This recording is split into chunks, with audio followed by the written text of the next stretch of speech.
My name is Ruth J. Dubstat, and I am 34 years old. I was still in the hospital on Christmas morning when the nanny called. I'd been there for 3 days already, hooked up to fluids and medication after a bad allergic reaction knocked me flat. It wasn't life-threatening, but it was serious enough that the doctors refused to discharge me until the swelling went down and my labs came back clean. I hated being there. I hated the beeping machines, the paper-thin blankets, and most of all, the guilt of not waking up at home with Tyler on Christmas. We'd planned for it, though. The nanny was reliable, someone Tyler trusted, and I'd left a detailed schedule taped to the fridge. He'd insisted he'd be fine. He was 10, fiercely independent, and proud of it. What he was most excited about wasn't presents for himself, but delivering the ones he'd bought for everyone else. He'd spent weeks carefully counting his allowance, asking me which wrapping paper looked the most festive, writing each name in his careful, uneven handwriting. I thought it was sweet. I thought my parents would think so too. So when the nanny called, I assumed she was just checking in. Her voice was hesitant, measured, like she was choosing each word carefully. She told me Tyler had put on his Christmas sweater, packed the bag of gifts he'd wrapped himself, and asked if she could drive him to my parents' house.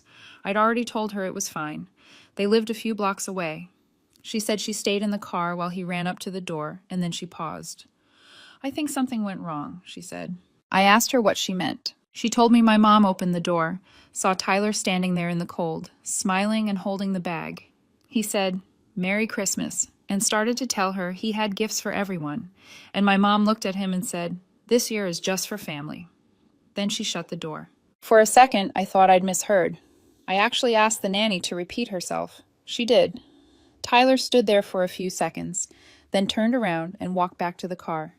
He didn't cry. He didn't argue. He just got in and held the bag on his lap.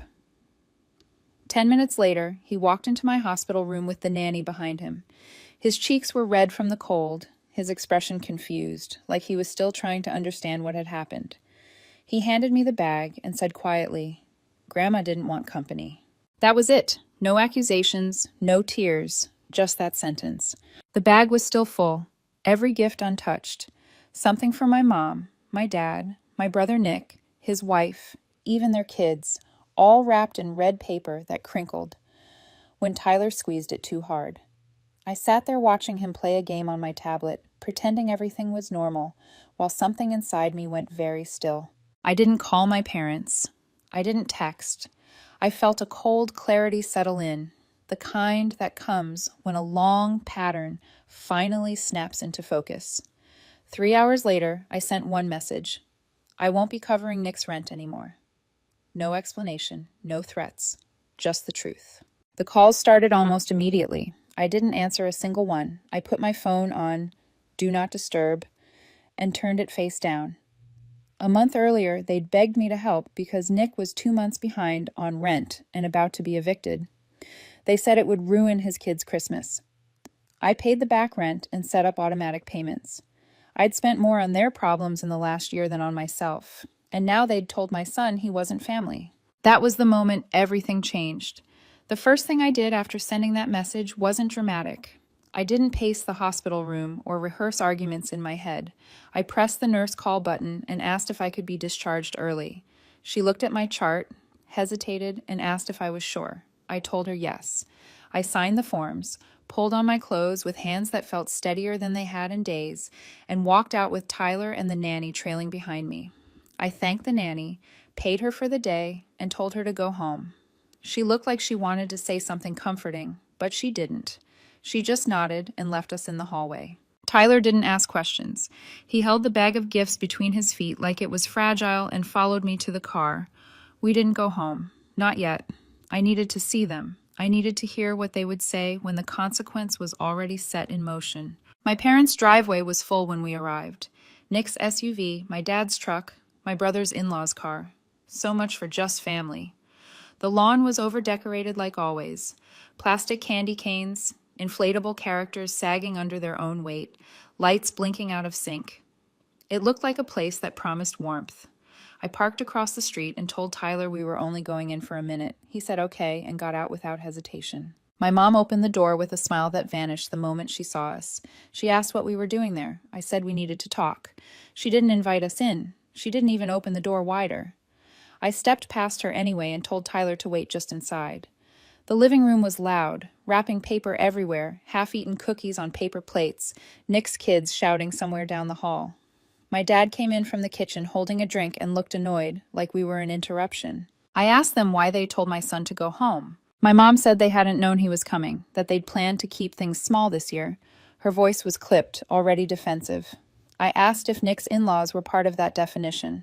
She didn't answer. My dad said Tyler shouldn't have shown up unannounced and that the nanny should have checked first. I reminded him Tyler is 10 years old, and he came with a bag of gifts. My mom started explaining how they hadn't meant to hurt his feelings, that things had been stressful, that it wasn't personal. I asked her what part of closing the door on a child isn't personal. That's when she asked, like it was an unrelated detail, if I was really going to stop paying Nick's rent. I told her it was already done. The room went quiet. My dad tried to take control, asking if I'd thought it through, if I understood what this would do to Nick's family. I said I understood perfectly. Nick finally showed up then, angry and indignant, asking how I could do this on Christmas, saying I'd promised to help, saying his kids would suffer. Not once did he ask if Tyler was okay. Not once did he apologize.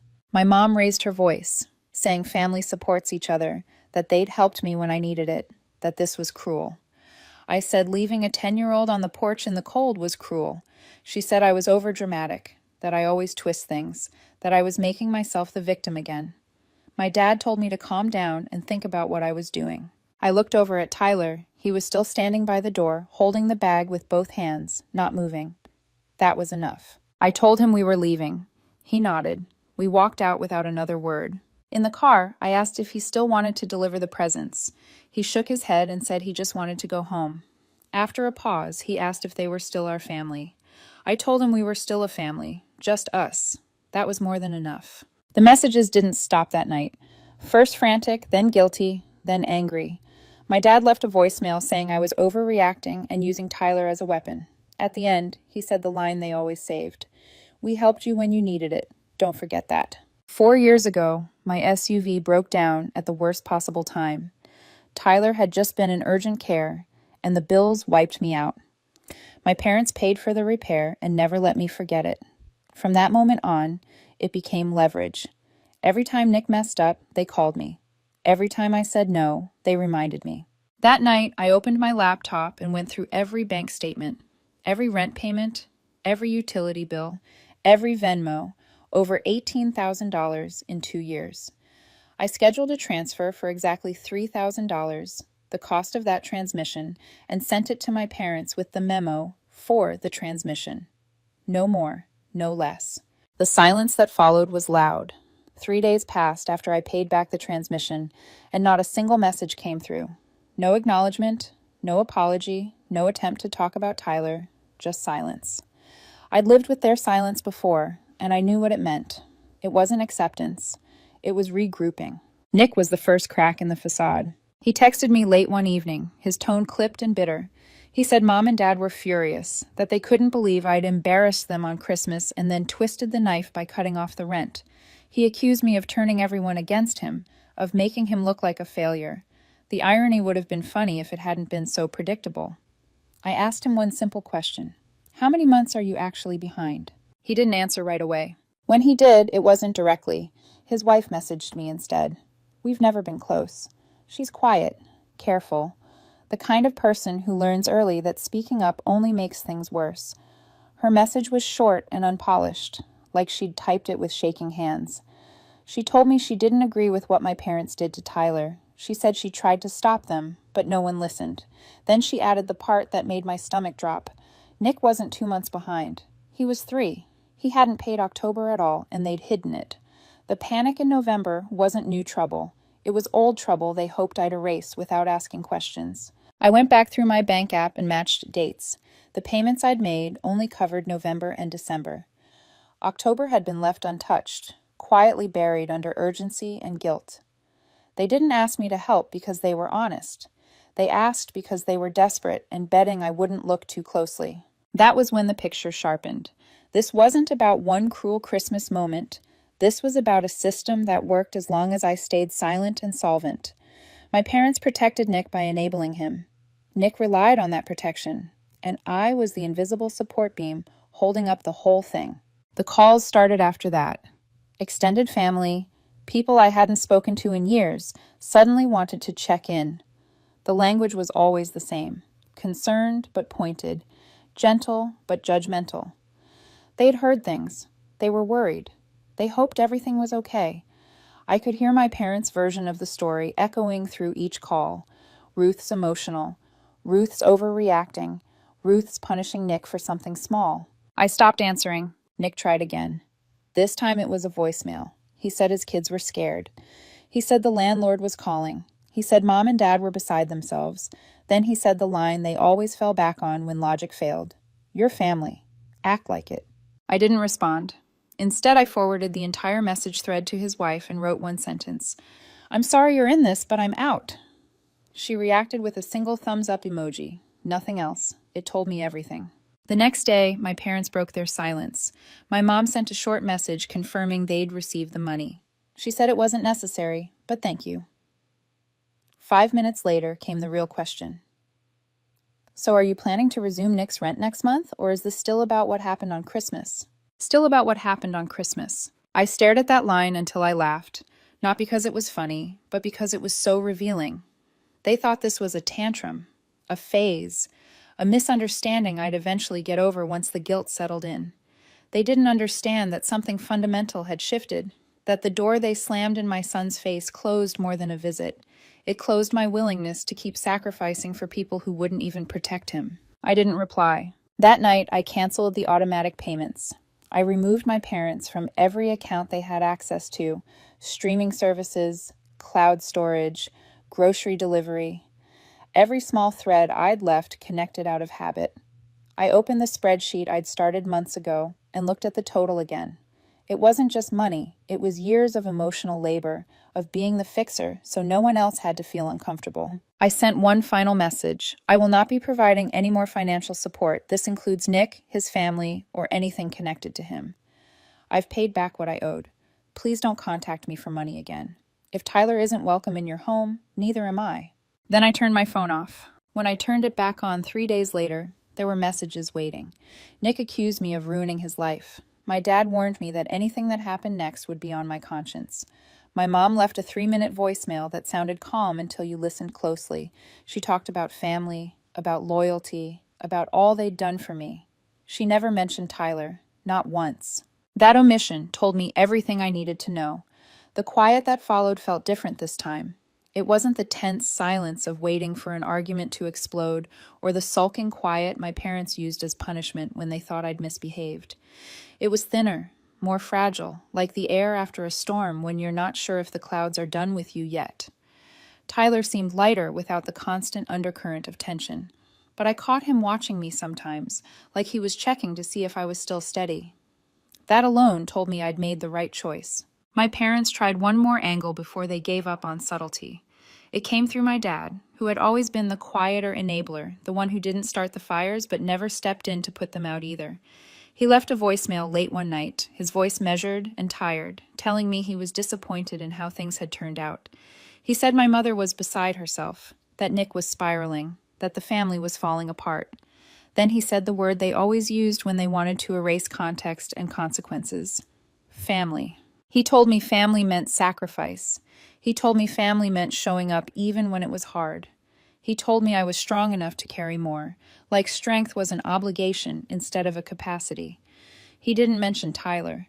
He didn't ask how my son was sleeping or whether he was still confused about why his grandparents shut him out. The absence was louder than anything else he could have said.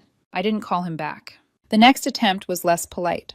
My mother sent a message accusing me of tearing the family apart, of punishing Nick's children for something they didn't do. She said I was using Tyler as an excuse to justify cruelty. Reading it made my hands shake, not because I believed her, but because it was so familiar.